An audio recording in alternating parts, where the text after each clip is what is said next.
नमस्कार साथियों, स्वागत है आपका पीसीएस कुंजी में। आज हम पढ़ने जा रहे हैं भारतीय संविधान एवं राज्य व्यवस्था। उत्तर प्रदेश लोक सेवा आयोग द्वारा विभिन्न परीक्षाओं में पूछे गए प्रश्नोत्तर श्रृंखला को पढ़ने जा रहे हैं। किस अधिनियम के द्वारा अंग्रेजों ने अखिल भारतीय संघ प्रस्तावित किया था? भारत सरकार अधिनियम 1935 के द्वारा।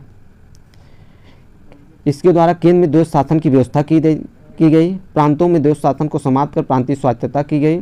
वर्मा को भारत से अलग कर दिया गया। निम्न में से किस एक ने भारतीय संघवाद को सहकारी संघवाद कहा? जी ऑस्टिन ने कहा। भारत सरकार अधिनियम 1919 आधारित था मांटेग्यू चेम्सफोर्ड रिपोर्ट पर। संविधान सभा का प्रथम सत्र कब हुआ? 9 दिसंबर 1946 को। इसकी अध्यक्षता किए सच्चिदानंद सिन्हा ने। गवर्नर जनरल का पद पहली बार किस अधिनियम के अंतर्गत बनाया गया? 1773 का रेगुलेटिंग अधिनियम द्वारा। लॉर्ड विलियम बेंटिंक भारत के प्रथम गवर्नर जनरल थे।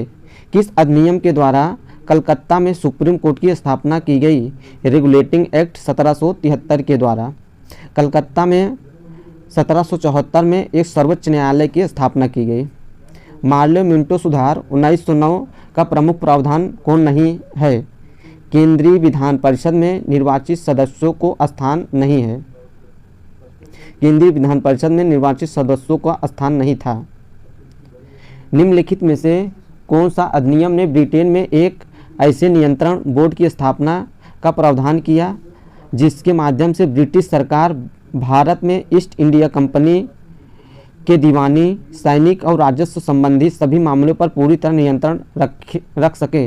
1784 का पिट्स इंडिया अधिनियम।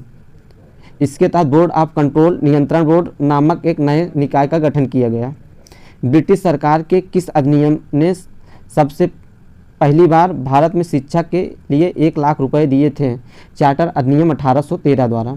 1813 के चार्टर एक्ट में गवर्नर जनरल को यह अधिकार दिया गया था कि वह 1 लाख रुपए भारतीय साहित्य के पुनरुत्थान और स्थानीय विद्वानों को प्रोत्साहन देने के लिए तथा विज्ञान की उन्नति के लिए खर्च करें। निम्नलिखित अधिनियमों में से किस अधिनियम द्वारा गवर्नर जनरल को परिषद में एक विधि सदस्य की अभिवृद्धि हुई? चार्टर अधिनियम 1833 के द्वारा। कंपनी के व्यापारिक तथा राजनीतिक कार्यों को किस एक्ट द्वारा अलग किया गया था? इनमें से कोई नहीं। 1784 में ब्रिटिश संसद में एक प्रस्ताव प्रस्तुत करके जिसे ईस्ट इंडिया एक्ट 1784 के रूप में जाना गया था।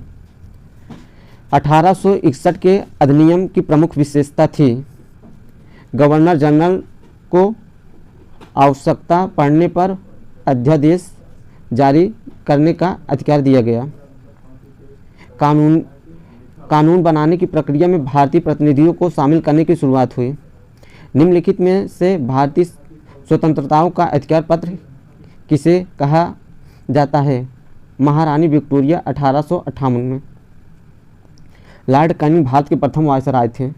निम्नलिखित में से किस अधिनियम द्वारा भारत में प्रतिनिधि संस्थाएं प्रथम बार प्रारंभ हुई थी? भारत परिषद अधिनियम 1861 द्वारा। निम्नलिखित में से किस एक अधिनियम के अंतर्गत अंग्रेजों ने भारत में पहली बार सांप्रदायिक निर्वाचक मंडल प्रणाली का आरंभ किया? भारत सरकार अधिनियम 1909 द्वारा। भारत में सर्वप्रथम सांप्रदायिक निर्वाचक मंडल प्रणाली प्रारंभ की गई। 1900 भारत के लिए उच्चायुक्त के पद का सृजन किया गया 1919 के अधिनियम के अंतर्गत। 1919 के अधिनियम द्वारा लंदन में भारत के उच्चायुक्त के कार्यालय के सृजन किया गया। इसके तहत 1926 में सिविल सेवकों के भर्ती के लिए केंद्रीय लोक सेवा आयोग का गठन किया। 1919 के अधिनियम की प्रस्तावना में निम्न बातें थी: प्रशासन में भारतीयों का संपर्क बढ़ाया जाए, स्वशासन की संस्थाओं का विकास किया जाए। ए और बी दोनों हैं। निम्नलिखित में से कौन सा एक सही है? भारतीय संविधान में मूल अधिकारों में को शामिल करने के लिए नेहरू रिपोर्ट 1928 ने समर्थन किया। सर्वदलीय सम्मेलन द्वारा नियुक्त नेहरू समिति 1928 ने जिस भावी संविधान के स्वरूप की संस्तुति की थी उसमें मौलिक अधिकार निहित थे। निम्नलिखित में से कौन सा एक भारत शासन अधिनियम 1935 में स्वीकार किया हुआ महत्वपूर्ण और अस्थायी अवयव नहीं है? देश के लिए लिखित संविधान। गवर्नमेंट ऑफ इंडिया एक्ट 1935 को किसने दासता का एक नया अधिकार पत्र कहा था? जवाहरलाल नेहरू ने। पंडित जवाहरलाल नेहरू ने इसे दासता का नया अधिकार पत्र और अनैच्छिक, अप्रजातांत्रिक और अराष्ट्रवादी संविधान की संज्ञा दी। क्रिप्स मिशन को उत्तरातिथि चेक की संज्ञा गांधी जी ने दी। ब्रिटिश संसद ने भारतीय स्वतंत्रता अधिनियम कब पारित किया था? जुलाई 1947 में, 18 जुलाई 1947 को पारित किया था। पंडित जवाहरलाल नेहरू के नेतृत्व में अंतरिम सरकार का गठन कब हुआ था? सितंबर 1946 में। सूची 1 को सूची 2 में सुमेलित कीजिए। भारतीय परिषद अधिनियम 1909, लॉर्ड मिंटो। तीसरा, भारत शासन अधिनियम, प्रांतीय स्वायत्तता, लखनऊ समझौता 1916 में। भारत शासन अधिनियम 1909 दुशासन पद्धति का आरंभ होना। ऑप्शन डी सही है। माउंटबेटन योजना आधार बनी देश के विभाजन का। 3 जून 1947 को लॉर्ड माउंटबेटन ने अपनी योजना प्रस्तुत की, जिसमें दोनों डोमिनियनों भारत और पाकिस्तान की राजनीतिक समस्या के समाधान के लिए देश के विभाजन को आवश्यक माना।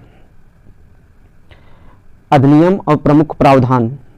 भारतीय परिषद अधिनियम 1892 सुमेलित है। व्यवस्थापिका के सदस्यों को प्रश्न पूछने का अधिकार दिया गया।